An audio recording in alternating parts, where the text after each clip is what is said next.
Hi,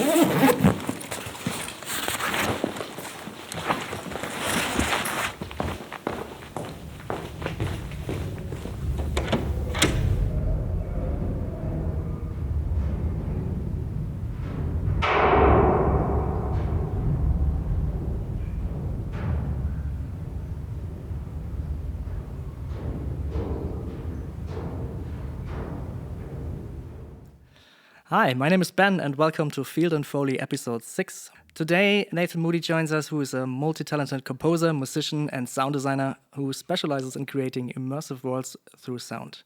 Whether he's crafting soundtracks for games or his own albums, Nathan is a master of using a variety of instruments and sound sources to build rich, evocative sonic landscapes. He's released over 20 solo albums, showcasing his unique blend of synthesized and organic sounds. But that's not all. Nathan is also an accomplished live performer, mastering engineer, and an interactive audio designer at the legendary Skywalker Sound. I'm thrilled to have him on the show today to share his insights into the art of sound recording and design. So, Nathan, thank you for taking the time. Absolutely, Ben. Thanks for having me. Yeah, first of all, let me get in there that I probably didn't get anything in that intro because you're a man of many interests and talents, I would say. Is that right? It keeps me off the streets and out of trouble, yeah. I see. So, yeah, my first question to you would be, how did you come to explore so many different avenues? I mean, especially for sound, not just games, also music, also anything in between, performing, engineering. Did it just evolve naturally out of interest, or was audio always like your passion and you just explored everything there is? I think a lot of it's just driven by what motivates me as a person throughout my entire life, which is just having a restless mind and always being interested in learning and always wanting to be challenged. So it's, my very, very first audio memory is sitting on my father's lap while he played guitar and I sang horribly, as most 3-year-olds do, into a reel-to-reel recorder. And hearing my own voice and my dad's guitar playing played back, that was a really formative, it still is a very formative memory for me. And ever since then, I grew up playing instruments, and then I went into several career cycles where audio was always something I did as part of my jobs, but it wasn't my full-time job. And it got to the point where I was doing sound design and sound integration for interactive installations at an agency that I helped co-found. But when I left that world, I stepped back and kind of asked myself, I've done all these bizarre things and I've had a very non-linear career path. And was there anything consistent across all those careers and jobs? And sound wound up being the one consistent thing. So I decided to spend what working years I had remaining dedicating the rest of my working life to sound. And that in and of itself has led me to still be kind of a generalist with a few very vertical, deep areas of specialty, such as mastering.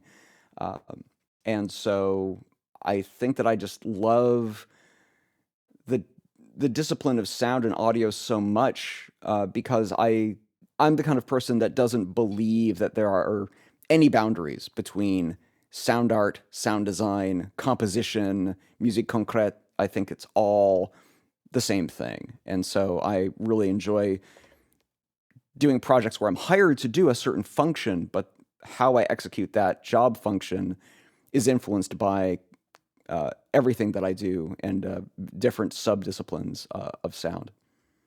Oh, that's very interesting. That also gives me hope that I can branch out some more because, in the beginning, I thought if you're a sound designer, you're a sound designer, and you're definitely not a composer. But as you just also said, it's like there are no clear boundaries, and it's better to open yourself up to be as fluid as possible and just try stuff you like and see, what feels good and what brings something interesting to the table. So I can totally relate to that whole openness because it's just started for me as well, to opening up in different areas, and it's fun and exciting, and yeah. So hopefully in a few years I can also have like at least a half as impressive bio as you have. Well, it's I think a lot of it though has to do with getting enough experience both in life and in work. This sounds so strange to say, but to get enough experience where you're comfortable giving yourself permission to form your own philosophies as to how you want to structure your career and in fact how you engage with the discipline at all. And it took me decades to finally kind of give myself permission to believe certain things. Like I believe that designing ambiences for a game or a film, that is scoring with diegetic sound instead of music. I believe that there is no difference between arranging tones and timbres in time and space and music composition. I think they are the same thing. And I think that at the end of the day, all that any of us are trying to do is to evoke something in a listener. And so I think that the only difference if that's the outcome, then the only difference in what any of us do is just the format of our deliverables and the palettes we choose to bring to bear on the problems we're trying to solve. That's very interesting that I also hear that from you, because I had Emily Mio on the other night, and she also was talking about, through her background of learning composition first, she later in sound design came to the conclusion that designing like for example, a weapon sound is just like composing a piece of music or a part of the instrument, because you have different frequencies, you have different layers, and you arrange them to fit, and you mix them just like you do music, and at the end it's arranging, and she can like take from her composing experience into sound design and also the other way around. So yeah, that is really, I would say, pretty new for me, and I hope we can give that to other people as well as a thought to open themselves up a bit more about what audio fields are, and that they are not as rigid as we might think. Absolutely. Yeah, and you also mentioned, which is really cool, because I always ask my guests, why did you record your first sound and what was it? And I think you already answered that when you were very little. You recorded yourself and your dad, which is really cool. That means like from around 3-year-olds, you started to record. Did you continue with that? Was it like the first spark that set it all in motion, or was it just like here and there by accident, and then you just picked it up later again? I wish I could say there was the continuous perfect through line of that started it all and I never varied from that path, and that would be a complete lie. Yeah, of course. The reality is that I've always weaved in and out between music and capital S sound. And I went through periods where I was very, very serious about learning certain instruments like the saxophone and guitar. And then when I was a little bit older, maybe right before high school, I started doing collages on cassette from things I would record on the radio. So I had a dual cassette deck, and I was, just doing basically really messy, horrible punch edits in and out to create these sound collages, which I made in order to be funny and trade them with my friends, and we'd all laugh about the juxtaposition of this sound versus that sound, or this phrase versus that phrase. And so that was my first experience really arranging, collaging, and editing, was just on dual cassette decks. And then I wound up doing a barter, kind of a trade with the California Recording Institute, and I took a class there on being a recording engineer and being in the studio with a 24-track 2-inch tape machine and a console. And that was when I realized the tools are great and this is incredibly dynamic and interesting, but I never want to be a recording engineer. And realize that, being on the other side of the glass, farther downstream from the production side of things, more in post-production, was something that was much more comfortable for me. Um, and it was only over time that I started picking up field recording as a hobby, much like some people pick up photography as a hobby. And so that got me much more comfortable recording spontaneously, recording with forethought and planning, really understanding through experience what microphones worked in what circumstances on what material.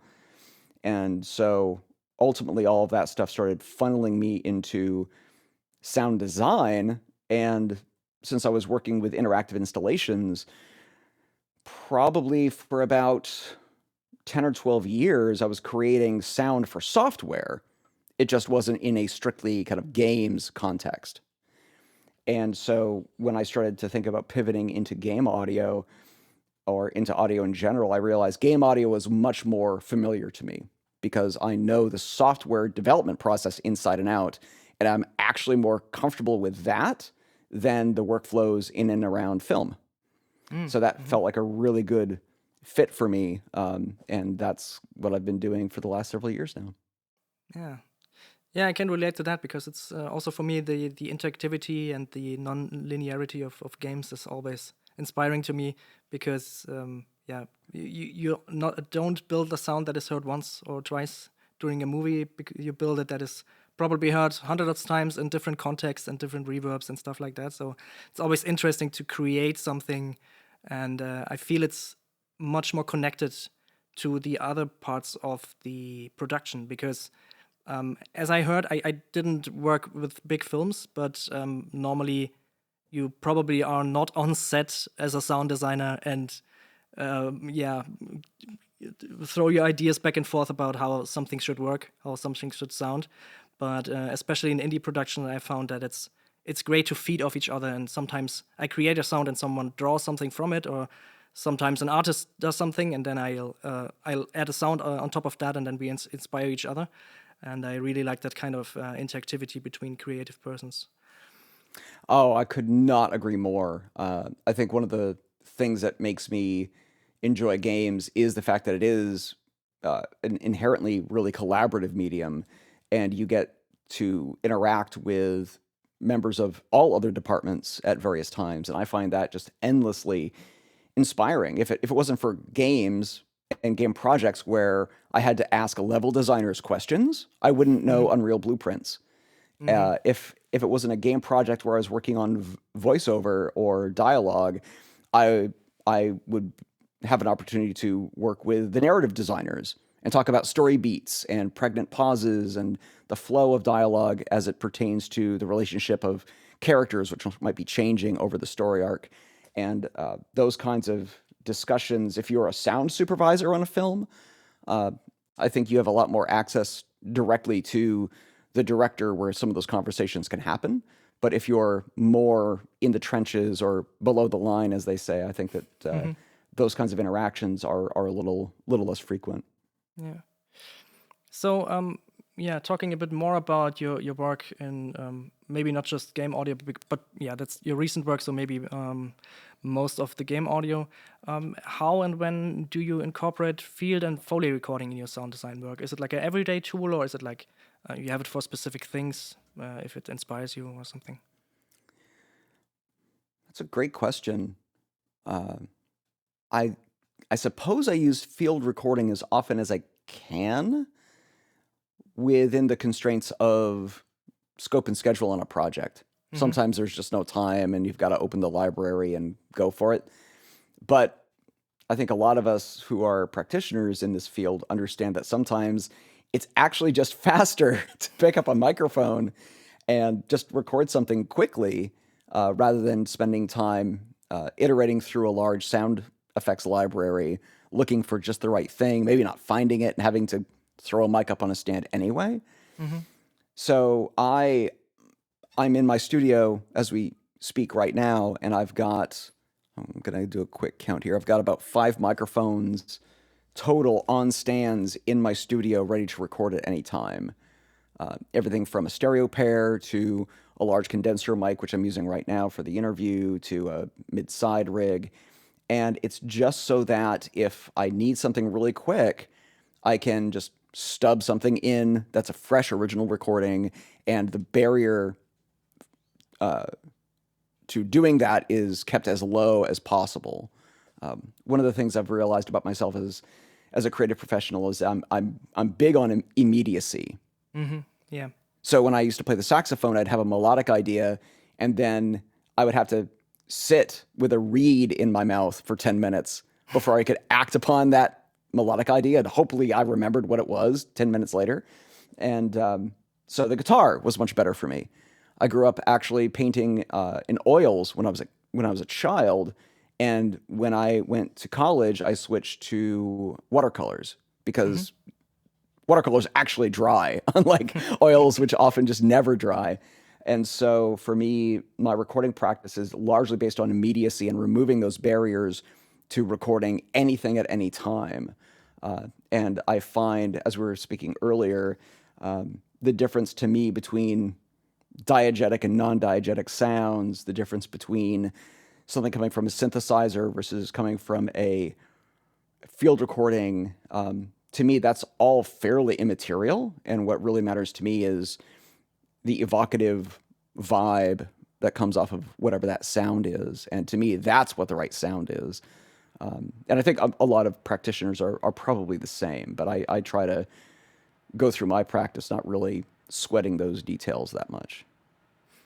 Yeah, that's absolutely true for me as well. I also try to always advocate for recording your own sounds and using I try to use as few library sounds as possible. Maybe in the instances of explosions or big fires, because my family doesn't let me do that on the premise.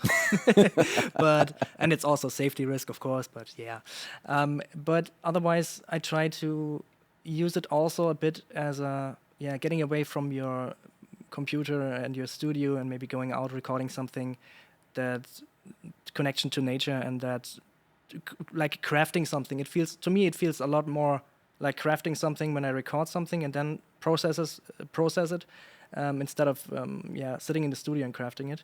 But as you said, sometimes there's no time, or sometimes you don't need anything overly specific and can use library sounds as well. But yeah, also for me, the immediacy is the immediacy means I have a packed bag with underwater microphones, contact microphones, and a couple of others that I always take. So when I want to go out and I have some ideas, I can just put on the backpack and throw it in the car and drive somewhere or go out in the woods. And I found more and more that's definitely the direction I want to go, and that's also why I started this podcast, to see what other people are out there and how and why they are using field recording and Foley.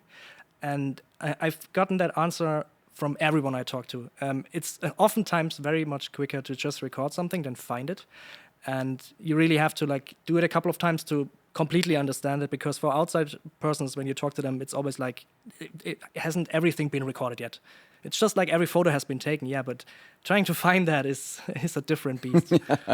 Absolutely. And I think that one of the exciting things about field recording are, I find that there are two types of field recording outings. There are the field recording sessions that are basically sessions of opportunity. You don't know what you're going to find, so you bring an audio go bag, basically, and part of the excitement is, what can I find?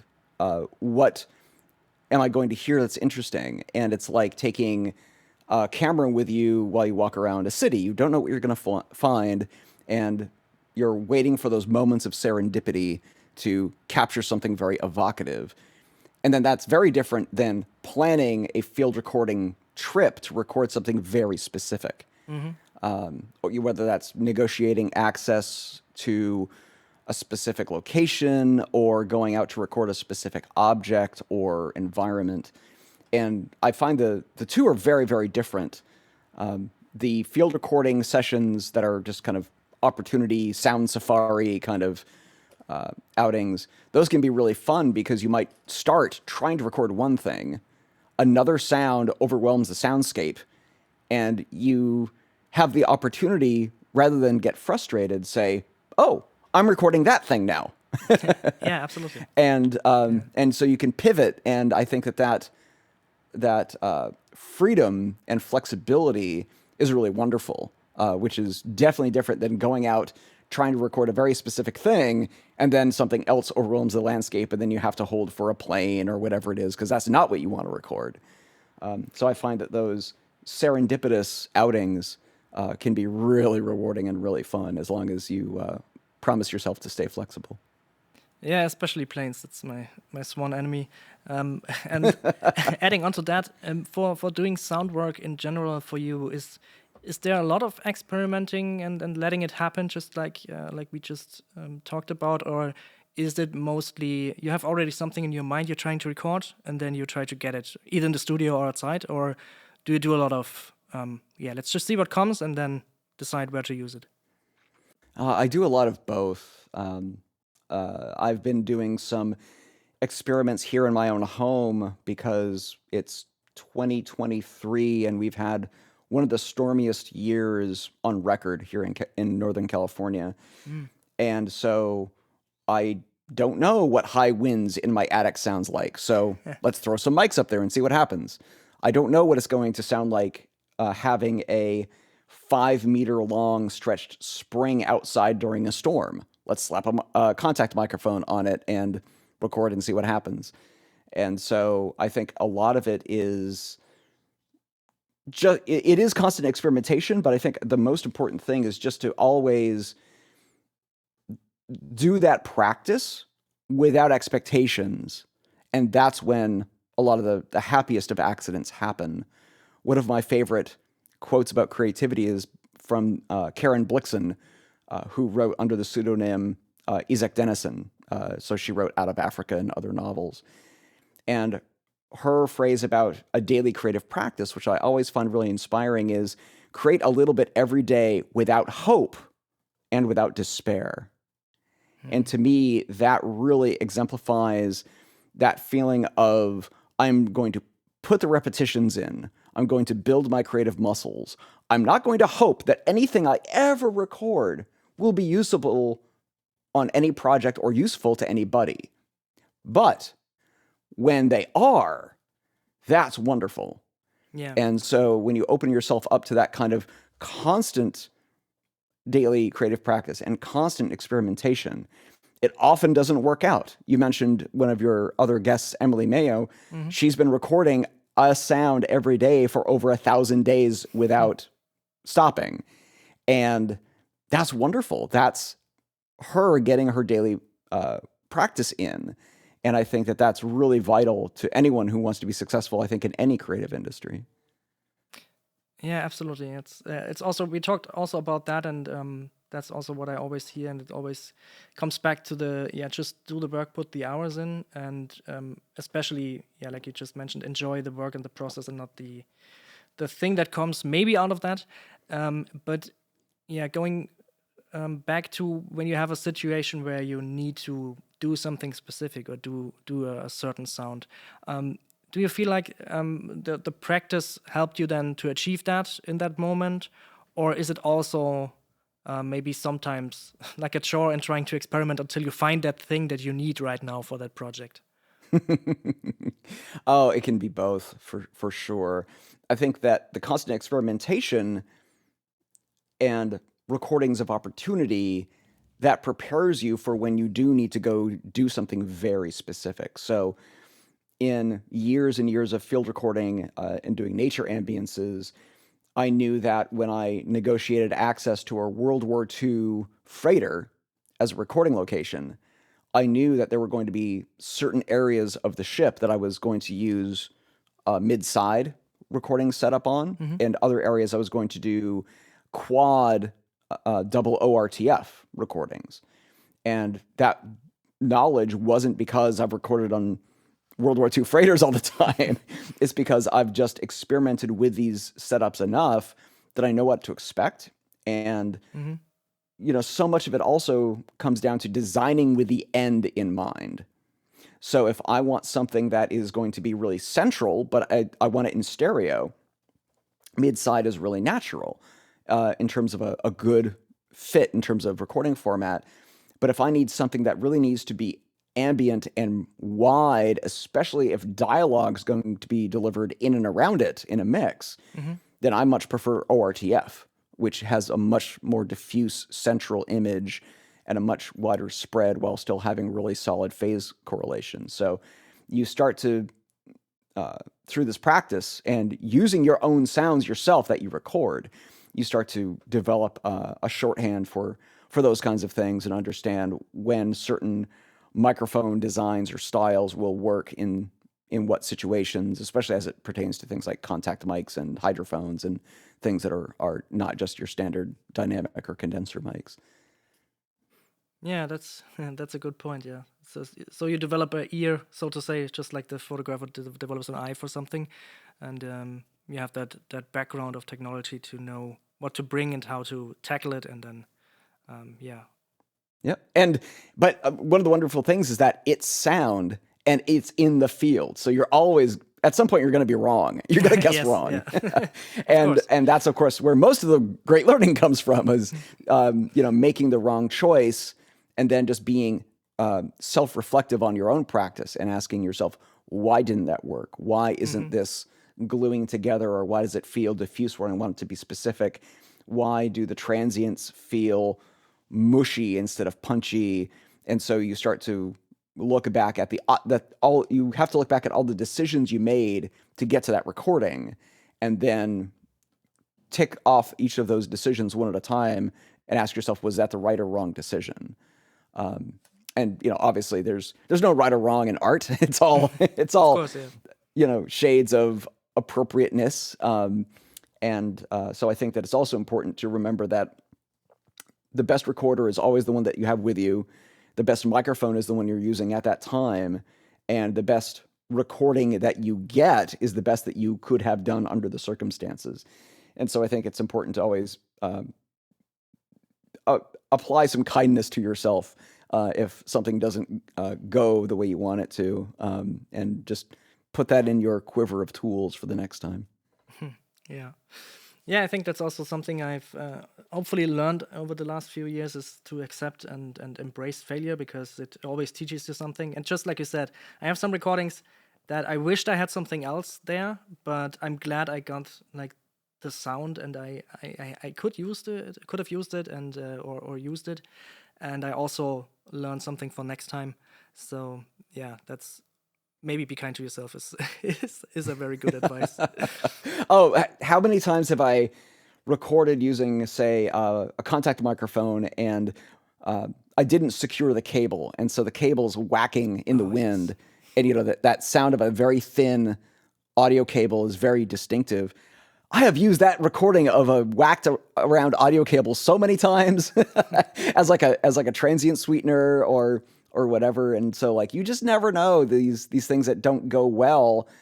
You're working on some other project and you're like, wait a minute, 6 months ago, I really screwed up. That sound would be perfect here. Yeah. There's no such thing as a shitty recording. It's No. always useful for something. Absolutely true. Yeah. Okay, maybe switching topics a bit, because that's an area I really want to ask you some questions about. Is first of all, what inspired you to build your own instruments? Because I saw some stuff in your live performances that were, I would just say, interesting. That's a pretty non-committal word, Ben. Okay, let me rephrase that. Not just interesting, but evocative and also inspiring, because I'm now definitely going to get myself a cello bow or something like that and build some kind of noise machine, because I've not only seen you use that on some of your instruments, but also Emily, I think, from one of her daily recordings. And yeah, it's every time I see it, I think like, why didn't I get something like that? And yeah, now I finally will. Well, for me, it came from enjoying bands that used unusual instruments or used extended technique, and realizing that how an instrument is meant to be played, once my kind of high school brain realized that you can play a guitar with drumsticks like Sonic Youth used to, or you can play a soil compacting machine like Einstürzen the Neubauten has. Then all of a sudden, I think that was one of those big moments for me, was high school, when I started to get into more avant-garde, no wave, and experimental and industrial music, that I started to realize it's all just sound, and it doesn't matter how you create the sound, and you have to think really in a postmodern way, looking at an instrument and really look at it as an object more than an instrument. And that's when some really fun things can happen. And so that led me to want to play my instruments that way. But I don't want to destroy my guitar or electric bass by I whacking it see. with a drumstick all the time. And so I started doing some research and got a book by a gentleman named Bart Hopkins, who was a pretty well-known American experimental musician and instrument maker. And he had a really simple, wonderful book on acoustic instrument design. And so I created what was called a diddley bow, which Bo Diddley actually is named for. And it is just basically a plank with a couple of screws on one screw on each end and a length of wire strung between the two screws. That's it. And then you could pluck it or bow it, and then you can use your finger or a glass slide to change its pitch. So I built one. I was like, wow, that took no skill on my part. And I could do a whole bunch of stuff with this. So I'm like, okay, well, let's put contact mics on it. Let's use a guitar string instead of just musical piano wire. Oh, now let's build one with active pickups and an electric bass low low B string. Oh, now let's build a 4-string koto. Let's build a dulcimer. Let's build just a box covered in stretched springs. And so it kind of compounded and compounded until I literally ran out of room in my garage. And that became the basis for an album I made using nothing but those instruments called The Right Side of Mystery. That's when I learned that you can actually make a drum out of packing tape, which was fun. And that has actually remained part of my practice ever since then. It's been about 5 or 6 years since that album came out. And so I still really enjoy building things that have truly unique timbres. And, part of the joy of building your own instruments is that if you're playing it poorly, no one will ever know. That's perfect, yeah. And as I said, I just found out about your music because you sent me some stuff, and then I went deep down the rabbit hole and listened to almost all of your library already, and it's Wow. yeah. I just couldn't stop. It was so interesting, really. If blurry vision occurs, discontinue use. Yeah. I have to, of course, make some breaks in between, but so many interesting textures and stuff like that. And one thing I especially about those instruments, one thing I wondered was how are ideas formed for you for new music? Do you start with like an instrument or an idea, and build the instrument from there? So is the idea first, the instrument first, or is it just like a whatever comes first? I think most creative audio people will say it comes from both directions at various times. Sometimes all you need is just a sound, and that winds up being the springboard for a track or an entire album or a concept. Sometimes it is through the construction of something, and maybe you do or don't know the outcome of that. And that is part of the joy, is the not knowing of how will this turn out, how will this be useful. It seems like an interesting idea, and how it turns out is kind of secondary to just simply doing it. So it really varies. I think that sometimes I do build things with very specific purposes, needing to find ways to use reclaimed materials to create percussion sounds was a need I had on a project. And I just applied the recycled or upcycled material idea as a creative constraint. Also to keep the cost down, because if you are building things out of reclaimed materials and it doesn't turn out well, you've spent maybe $5. And so there's no the penalty for failure is basically zero. And that's how you can really try something, fail, and go, oh, okay, no big deal. That one didn't work out. Let's try it again.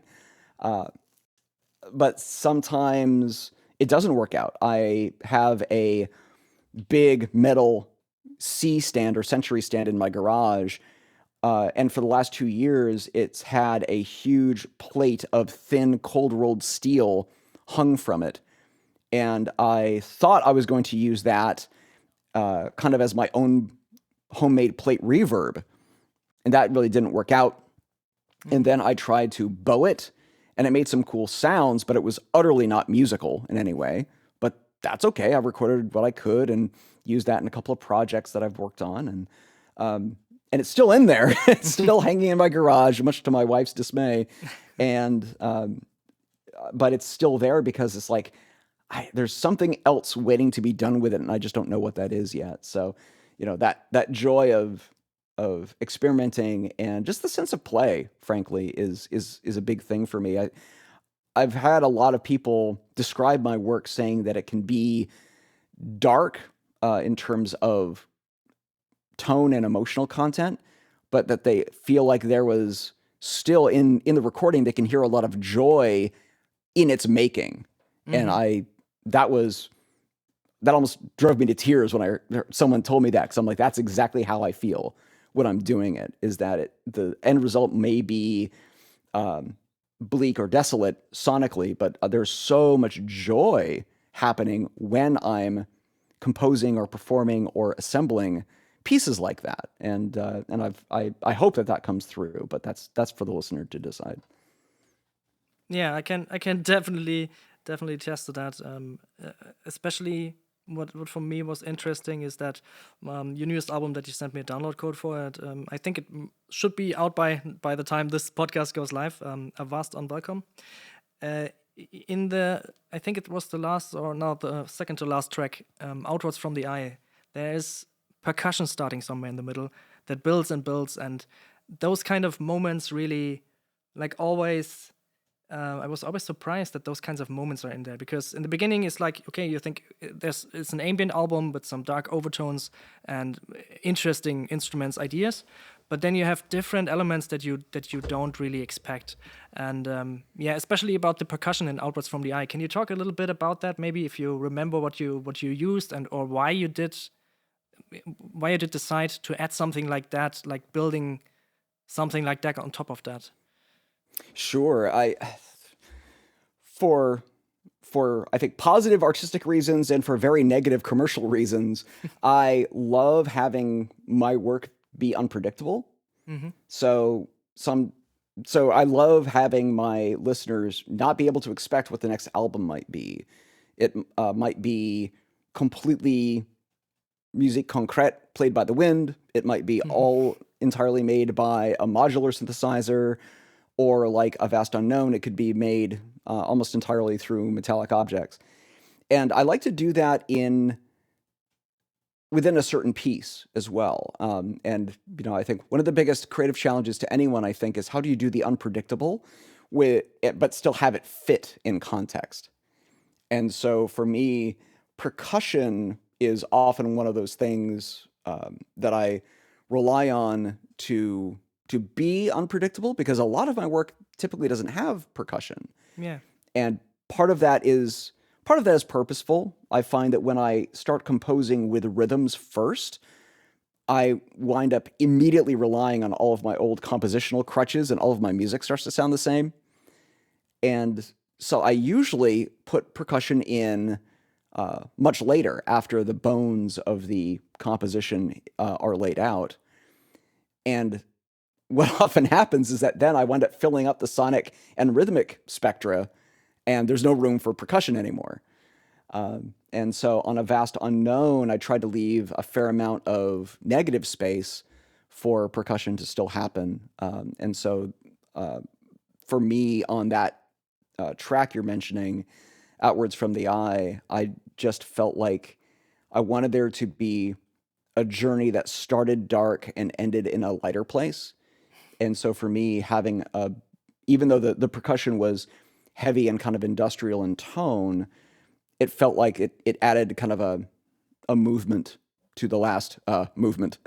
and that felt appropriate to me at the time. And that's all from recording sessions, actually, that I alluded to earlier, recording on a World War II freighter. So all of the percussion in that song are the sounds of metallic bulkhead hatches being actuated, opened, and closed.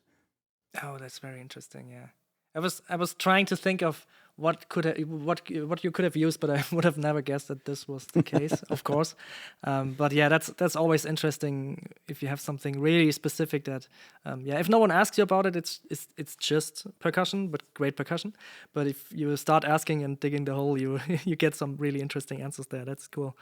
Um, yeah, maybe also talking about the recording stuff, especially like for sound design.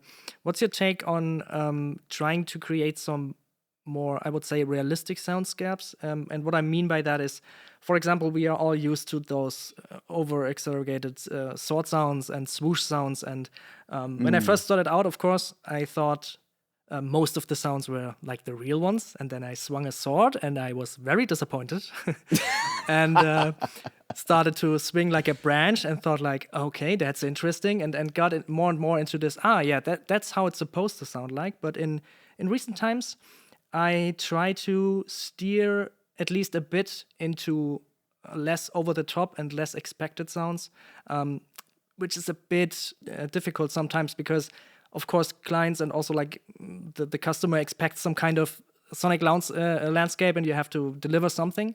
But yeah, maybe you have a take on that. Maybe is for you, is it whatever works is nice if it's realistic or not? Or do you also think we could go with a bit more down to earth stuff or can use it in a creative way? Boy, I think that really depends on the story you're trying to tell. And I think that what story you're trying to tell often will determine how you might skew realistic versus expressionistic. I think of a lot of the sound work done by Peter Albrechtsen as being very expressionistic. And certainly, his work follows the picture, and the films that he works on are sonically really rich. But a lot of the decisions he makes are kind of out there, and some of the sound sources he uses are really unexpected. And I think that can play in two ways. It can play to the scene diegesis of the film or the game, or it can speak to the inner turmoil or mental state of the characters. And I think that how you make those decisions is clearly going to impact your sonic choices that you make. I worked on a horror game a couple of years ago, a little indie horror game, and I started by doing pretty realistic sci-fi kind of ambiances and stuff like that. But where we wound up at was completely weird, bizarre, distant, washed out synth soundscapes that were Mm-hmm. treated and mixed with real sounds enough that it seemed like it all felt like wind blowing through tunnels of steel. But there was almost no realistic background at all. And we would use realistic emitters and one shots to certainly ground everything in reality. But just to unnerve the player, we wound up going in a direction that was almost entirely synthetic, but really felt appropriate. The direction you take is just informed by the story you're trying to tell, and sometimes that story is about a character or a mood more than the actual location that you're trying to paint sound around. Yeah, that's interesting, and yeah, looking forward to hopefully working on a horror project someday because that's always been on my bucket list, and I hope I get to do that. And yeah, with that, I also think it's very interesting if you can mix in some sounds, just like you said, that are not really distinguishable, where you're like, okay, I have some sort of humming, but I've never heard that before, and it's strange, and it makes me like eerie and something like that. On the project I'm working right now, it's Call of the Ragnar's the name. It's a 90s style RPG, and I'm trying to record every ambience myself Mm. because I'm recording it with a special microphone. It's called the Copperphone. It's from a guy in Texas, Placid Audio. They make those really interesting. They sound like almost 50s microphones, Yeah. but also very high definition. So it's a very nice mix. And I mix those in with other microphones. So I have like a blend of not really old school, but it has that kind of touch. And then I try to set everything that's unnatural, like magic or like the intense moments apart by recording that with normal microphones and maybe even using some unnatural sounds. And I found it, yeah, that's why I came to this question, because I found that really interesting to create that divide between realistic nature sounds and bird sounds and stuff like that, and then those, like, everything that's magic in this world sounds just very high def and has a clear contrast to the other. So yeah, it's probably always the artistic decision should probably always be the one to guide you there, and not like, yeah, you're trying to create something realistic or unrealistic. Yeah. No, I love where you're going with that, because I think a lot of us talk about mixing and cohesion and do things blend, and contrast is radically underappreciated, I think. And so I love the idea of contrasting, quote unquote, fidelity, is really wonderful. I'm right now playing the game Somerville, which is by a bunch of ex-Play Dead folks, and they've got a really wonderful contrast between very, actually quite calming, diegetic, natural sounds and very synthetic, threatening alien sounds. And I think the use of contrast in that game is really phenomenal. But I like the idea of fidelity, or even, I don't think I've seen this done maybe outside of Tron, but the idea of playing with actual bit depth as a method of contrast is an interesting one too. So, and contrast, I think, fuels a lot of my work. Like, I love the extremes. I love the most gorgeous, beautiful ambient music, and I love the most dark, loud, aggressive music. And so I think that I always gravitate towards the mixing of extremes, light and dark, loud and quiet, in terms of being a consumer of media, and I think that winds up informing a lot of my work too. Yeah, that's the same for me. I'm listening to, I would say, all kinds of music, and there are so many, especially nowadays, so many new artists that try to do something very different or try to do contrasting work. Like, for example, Igor. I don't know if you know. Oh yeah, That's like a blend of, I can't even describe it, because it has jazz elements in there, and then the heavy metal or death metal screams and growling, and all mixed together in something that shouldn't work, but it works. And yeah, it's so many interesting things coming up, and that really show that there are no rules. As long as you just Yep. do what you love, you can create something. And And it's funny you mentioned Igor. I think that there's also space for us to study lessons in contrast that are a little less extreme too. One of the albums that I listen to calibrate my ears is by Beck, and it's his album Morning Phase. And it's kind of a folk album in a lot of ways, and that's not my native genre. I actually don't listen to it for pleasure. I listen to it to calibrate my ears, and to remind myself where the deficiencies of my room and my monitoring system are, because it's just an amazingly engineered album. But what's interesting about that in terms of contrasts is you listen to it and it all sounds very cohesive. It's all very beautiful and calming. But sonically, it's a folk album mixed with the aesthetics of hip hop. okay, I see. Yeah.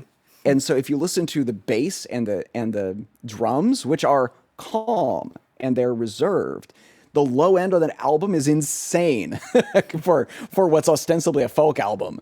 And so when you hear something that might even feel squarely in a genre, but there's something a little bit off, it's always worth really analyzing that and say, it's off how? And is that a good contrast?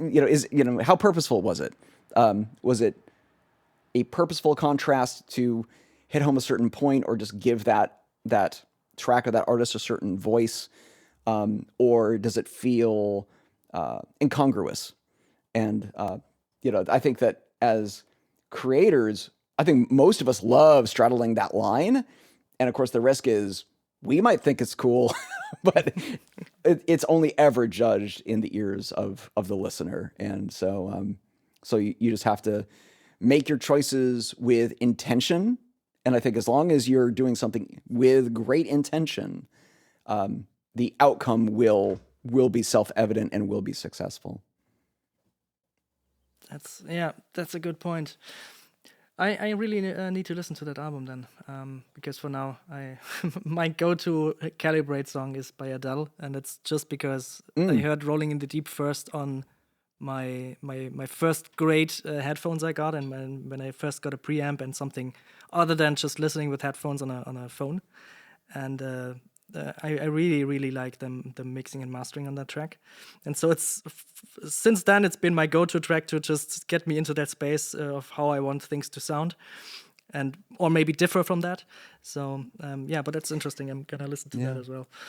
And, but that's a good strategy too, in terms of calibrating your ears. Relying on long-term sense memory is pretty critical. Like the morning phase is one of my more recent kind of additions to my Calibrate My Ears playlist, but I go back to, listening to Pink Floyd albums, and even the Chameleons UK is one of my favorite bands of all time. And I've been listening to them since like 1987. So my sense memory for that is very consistent. And I know that it's actually very much a product of its time, and I would never want to make an album now that sounds like that. But I know how it sounds. And so if it sounds really rich and bassy on a certain system, I know that my bass is way overhyped. So even things that aren't well engineered, if you know how they should sound based on your aggregate sense memory, that makes it totally a very valid reference track.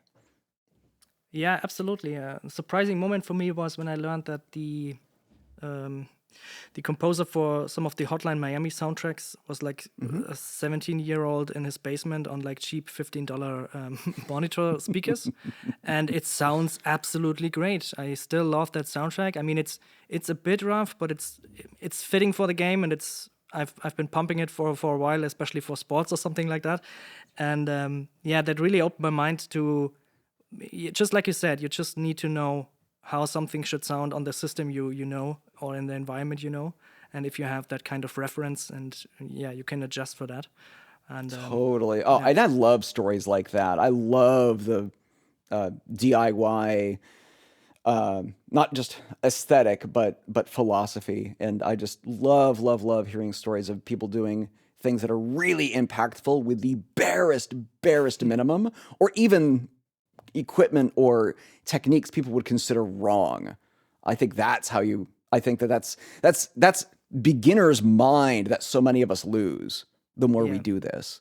And, having a level of naivete about what we do, I think, is important, because then we maintain that childlike wonder of sound and recording and not knowing what's happening, and we just experiment and we play. And I think if you get too caught up in the science of it all, especially as you gain more and more experience, your choices can get a lot more conservative.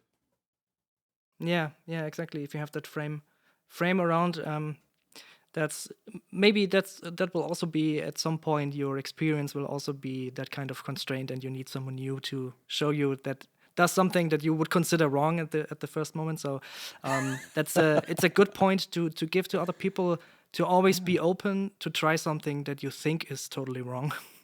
Yep, absolutely. And that's one of the reasons why I love working with really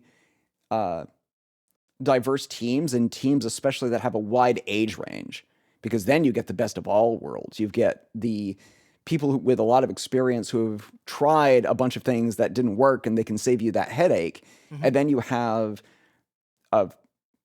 younger people with a much fresher perspective on what could work or what might work. And I think that combination, if you're able to get into a working or artistic collaboration situation like that, I think that's just an incredibly rich way to learn. Yeah, and maybe connecting on that for tips for beginners or for people starting out. Do you maybe remember what kind of things you struggled with the most starting out, especially for recording sounds or for making sounds, and how you overcome it? Thinking too much about the microphones, I think it was a big one. And just committing to the best thing that you can afford, even if that means that it's actually really inexpensive. I've recorded and used sounds in projects recorded entirely with my phone because that's all I had with me, and that's okay. Yeah. What matters is how you stitch it all together and having confidence in what you are trying to say with that sound. I think that's far and away more important. I think for people just getting started, it's just the idea of just get started and don't worry about the outcome. Just start recording, record everything. Listen back to everything you record, even if it's something you don't think you'll ever use again. And that's how I learned. I had a Zoom H2, which got so beaten up, the battery door got knocked off, and it's all crusty and beaten up looking, but it still works. It's with a friend of mine in Copenhagen right now who's using it in his music. And I, to this day, I think all of us dread that moment of we're listening through the microphones on a recorder, and we're confident things are sounding great, and we're so in the moment we actually forget to hit record because we're just listening. Yeah. And monitoring. So that's a classic thing to always keep an eye out for.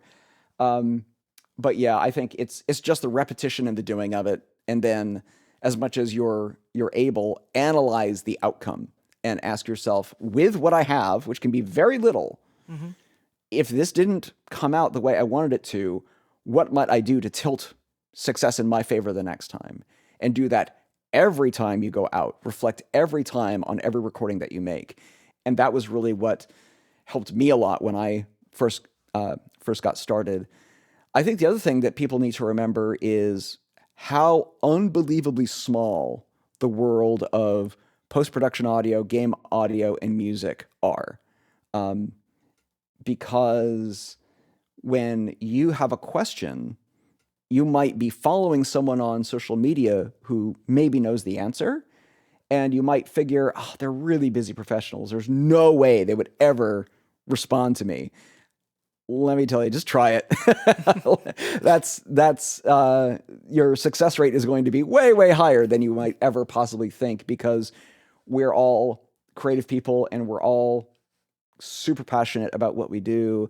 And the last thing that most of us would ever want to do would be to be precious with knowledge.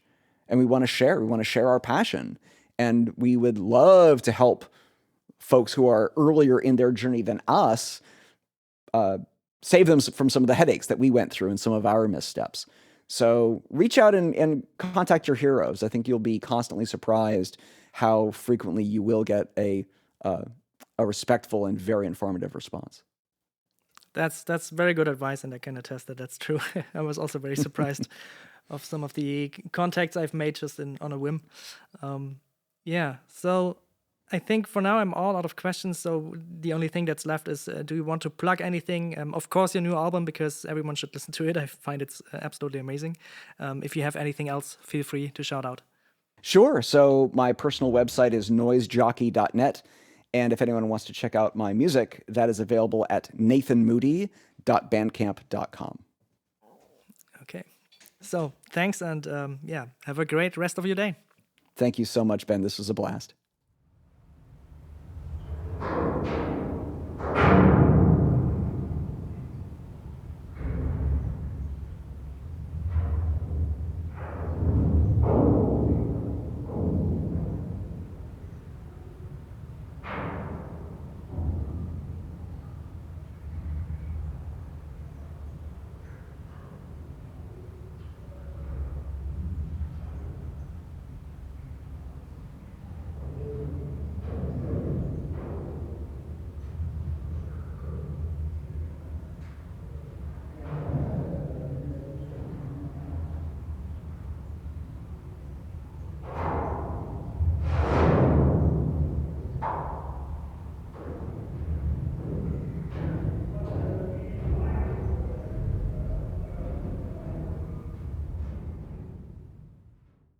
Looking for more audio-related podcasts to listen to? We're part of the Audio Podcast Alliance, featuring a hand-picked selection of the very best podcasts about sound. Be sure to hear the latest episodes from our friends in the community at audiopodcast.org. And if you've enjoyed this episode, please consider supporting on patreon.com/fieldandfoley or ko-fi.com/fieldandfoley, where you gain early access to episodes in lossless format and can submit questions for our guests. Thank you for listening.